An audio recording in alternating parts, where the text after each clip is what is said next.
Nyakoro mogojwang kowuok Kisiwaranga matimore Nyatike kaunti ma Migori, anyuola mar Guda mayudore gwenge mago mag Nyatike ochiwo omenda mar basari maromo $2.1 ne nyithindgi, mano maromo 134 masomo e sikunde mag sekondar kod mago mag kuonde tiegruok mopogore opogore.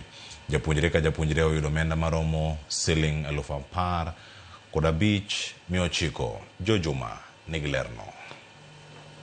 Pek mayudo somo ne jopuonj mathoth ne gwego mag Nyatike mane ikelo kod onge mar omenda mar somo ne omiyo anyuola mar Guda e subkuonde ma Nyatike ne obedo piny kendo ne obiro kod paro mar solo omenda matin mar siro somb nyithindgi. Paro ni mano biro higni malo 5 mokalo osekelo geno maduong' ne jopuonjre ma anyuola ni mar Guda mane onge kod geno ma yudo somo. Ka nyathi ok bed gi thuolo mar bedo e skul, gin frequently at home kiriembo gi mondo gidhi gimany school fees. So wan kaka jonyuol ne waparo matut wakonto ere kaka dang' wa maintain nyithindwa skul, nikech sama en maintain skul no eko bedo gi full attendance in lessons. E higa ni jopuonje maromo 134 mowuok e anyuola ni mar Guda omiyo omenda mar somo maromo $2.1 ka japuonjre oyudo omenda maromo $15,900 kod 900.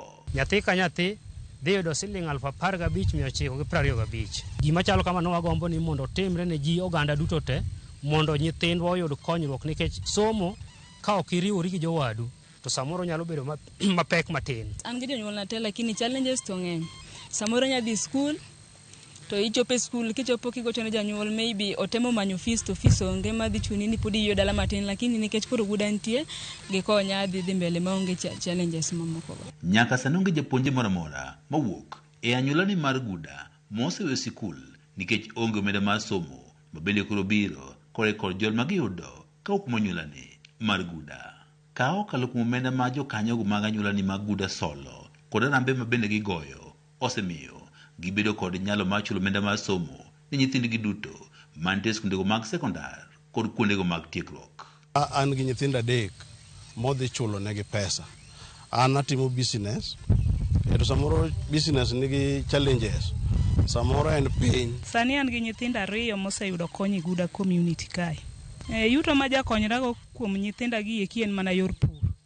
To seche moko pur ok dhi maber, seche moko piny to. Jakom anyuola ni mar Guda Dennis Akach waniga magayo kopare kod 5 negi chiwo basari maromo $3,000,000 ne nyithindgi maromo 300.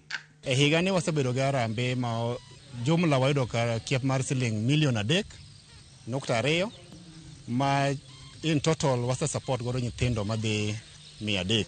Jokanyo mag anyuola ni mar Guda wacho ni omenda mar basari ma ichiwo kod piny owacho tin kendo ok nyal jolo som jopuonjrego duto gino mabedo ni miyo gin giwegi ne gibiro kod chenro ni mar jolo nyithindgi. Nitiere kaka samoro wanyalo yudo basari, to basari ma sirikal kelo samoro ok wanyalo yudo gite kaka community.